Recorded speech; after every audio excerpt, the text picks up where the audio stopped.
প্ৰথমে আমাৰ এই মহানবাৰী থান পৰিচালনা সমিতিৰ পৰা ইয়াত প্ৰতিজন ভক্তলৈ আমি সেৱা জনাইছোঁ। আমাৰ আজি ৰাতিপুৱা 5 বজাত বন্তি প্ৰজ্বলন হৈছে। এতিয়া ভাগৱত পাঠ চলি আছে আৰু কিছু সময়ৰ পিছতে আমাৰ নাগাৰা নাম আৰু দিহানাম ইয়াত অনুষ্ঠিত হ'ব। আমাৰ ইতিমধ্যে আমাৰ ভোগ আৰু চাহৰ ব্যৱস্থা কৰা হৈছে সমূহ ৰাইজৰ বাবে। দুপৰীয়া 12 বজাৰ পৰা আমি খিচাৰি বিতৰণ কৰিম সকলো ভক্তৰ বাবে আৰু 5 বজাত আমাৰ নাম সামৰণি পৰিব। আমাৰ এই মহানবাৰী থানখনৰ সৃষ্টি হ'ল আমাৰ এজোপা গছৰ তলত বৈৰাগী বাবাৰ আৱিৰ্ভাৱ হৈছিল বহু বছৰ আগতে, আৰু এই গছডালৰ পৰাই আমাৰ বিভিন্ন ভক্তই বিভিন্ন ধৰণৰ বাঞ্ছিত ফল লাভ কৰিবলৈ সক্ষম হৈছিল।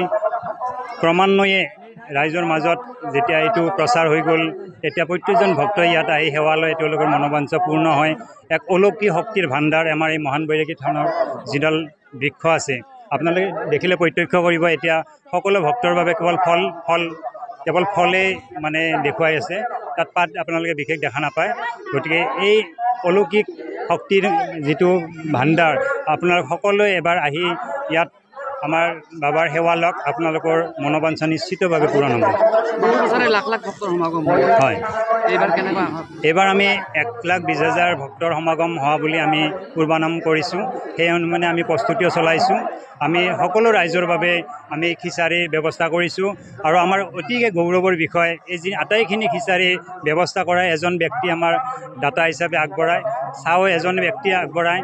আমাৰ ইয়াত কোনো ধৰণৰ চৰকাৰী ডনেশ্যন আমি লোৱা নাই বা কোনো ব্যক্তি বিষয়ৰ ওচৰত আমি দান বৰঙণি বিচাৰি নাযাওঁ। স্বতঃস্ফূৰ্তভাৱে আমাৰ ভক্তসকলে আহি এই অনুষ্ঠানটো চলাই আছে। বিশেষ কৰি আমাৰ উজান বৰপেটা গাঁও পৰিচালনা সমিতি, সংঘবাহিনী, যুৱ সংঘ আৰু ওচৰৰ যিমান 20-30খন গাঁও আছে, প্ৰত্যেকে লগ হৈ উমৈহতীয়াভাৱে এই অনুষ্ঠানটো আমি পৰিচালনা কৰি আছোঁ। সেইকাৰণে আমাৰ কোনো ধৰণৰ মানে অসুবিধাৰ সৃষ্টি হোৱা নাই। আজি 149 বছৰত ভৰি দিলেই অহাবাৰ আমাৰ 1.5 শতবৰ্ষ উদযাপন কৰিম। সেয়ে সমূহ ৰাইজক আমি আপোনালোকৰ জৰিয়তে আমি আহি থকা আমাৰ উৎসৱটিত ভাগ ল'বলৈ আমি বিনম্ৰতাৰে অনুৰোধ জনাইছোঁ।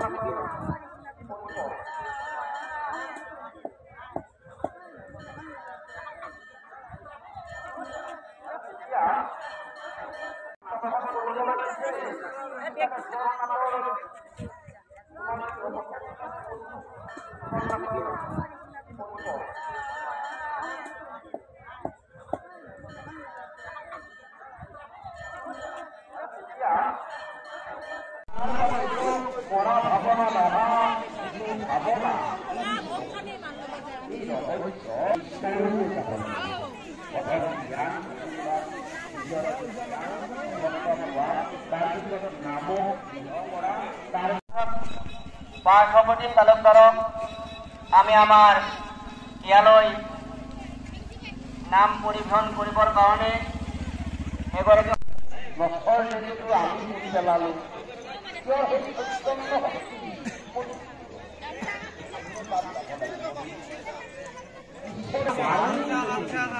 তেতিয়াহ'লে আমাক ভগৱন্তই কেইদিনমানৰ কাৰণে জীৱন নাটকৰ ভাও যাব।